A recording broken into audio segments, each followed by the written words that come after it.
Ya, pemirsa, adanya sejumlah kasus bullying di dunia kedokteran beberapa waktu terakhir. Ikatan Dokter Indonesia atau IDI Sumatera Selatan berharap supaya para pelaku bullying mendapatkan sanksi ringan hingga berat.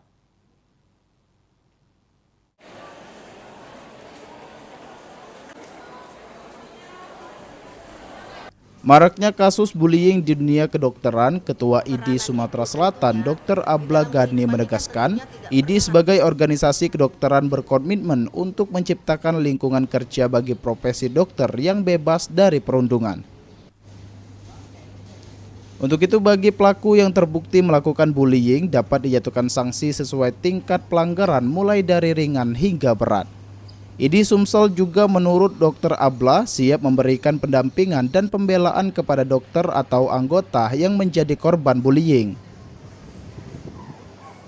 IDI berkomitmen adalah secara kompak dan berkonsolidasi bersama untuk memecahkan semua masalah-masalah.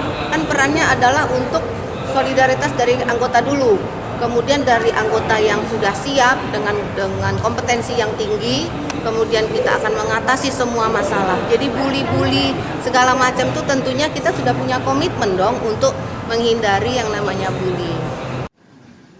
Sementara itu, untuk penyelesaian kasus bullying dapat dilakukan secara bertahap mulai dari tingkat daerah hingga tingkat pusat sesuai dengan mekanisme yang berlaku. Eki Saputra, PAL TV.